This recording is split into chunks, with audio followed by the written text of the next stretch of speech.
ಈಗಾಗಲೇ ಕಳೆದ ಒಂದು ತಿಂಗಳ ಪರ್ಯಂತ ನೂರಾರು ಜನರಿಗೆ ಯೋಗದ ಬಗ್ಗೆ ತರಬೇತಿಯನ್ನು ಕೊಟ್ಟು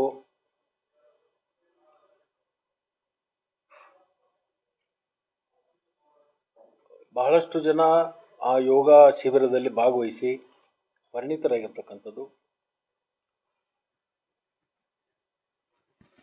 ಅವರನ್ನೆಲ್ಲರೂ ಒಳಗೊಂಡು ಅಥಣಿ ತಾಲೂಕು ಸದೃಢವಾದ ಸಮಾಜವನ್ನು ಕಟ್ಟಬೇಕು, ರೋಗಮುಕ್ತ ಸಮಾಜ ಆಗಬೇಕು, ಯೋಗದಿಂದ ಸಮಾಜದಲ್ಲಿ ಒಳ್ಳೆಯ ಒಂದು ಬೆಳವಣಿಗೆ, ಒಂದು ಆರೋಗ್ಯವಂತ ಸಮಾಜ, ಅದರ ಜೊತೆಗೆ ಸಂಸ್ಕಾರ ಕೂಡ ಬರಲಿಕ್ಕೆ ಸಾಧ್ಯ ಇದೆ.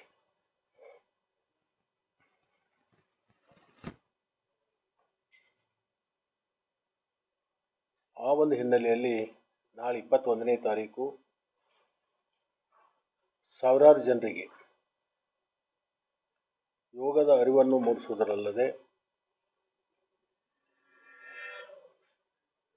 ಸಮಾಜದಲ್ಲಿ ಒಂದು ಜಾಗೃತಿಯನ್ನು ಮೂಡಿಸಿ ಇವತ್ತಿನ ದಿನಮಾನದಲ್ಲಿ ನಾವು ನೋಡ್ತೀವಿ. ಇವತ್ತಿನ ಆಹಾರ ಪದ್ಧತಿ, ಹವಾಮಾನ ಮತ್ತು ನಮ್ಮ ಜನರಲ್ಲಿ ಬಹಳಷ್ಟು ಯೋಗದ ಬಗ್ಗೆ ಅರಿವಿಲ್ಲ. ಅದನ್ನು ಸಂಪೂರ್ಣವಾಗಿರ್ತಕ್ಕಂಥ ಅರಿವು ಮೂಡಿಸಬೇಕು ಮತ್ತು ಪ್ರತಿನಿತ್ಯ ಯೋಗದಲ್ಲಿ ತಮ್ಮನ್ನು ತಾವು ತೊಡಗಿಸೋಬೇಕು ಅಂತಕ್ಕಂಥ ಒಂದು ವಿಚಾರವನ್ನು ಇಟ್ಕೊಂಡು ಇಲ್ಲಿ ಸಾಕಷ್ಟು ಸಂಘಟನೆಗಳಿದ್ದಾವೆ.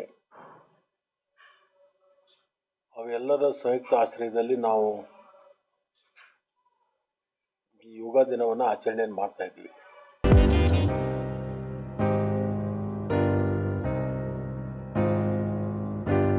ಈ ಭಾಗದ ಜನಪ್ರಿಯ ಶಾಸಕರು, ಆದರಣೀಯ ಮಾಜಿ ಮುಖ್ಯಮಂತ್ರಿಗಳು ಉಪಮುಖ್ಯಮಂತ್ರಿಗಳಾಗಿರ್ತಕ್ಕಂಥ ಸನ್ಮಾನ್ಯ ಲಕ್ಷ್ಮಣಜಿ ಸವದಿ ಅವರು ಈಗಾಗಲೇ ಹೇಳಿದಂತೆ ಇದು ಒಂದು ದಿನದ ಹಬ್ಬ ಆಗಬಾರ್ದು, ನಮ್ಮ ಜೀವನದ ಒಂದು ಭಾಗವಾಗಬೇಕು ಅಂಥೇಳಿ ಯಾವುದೇ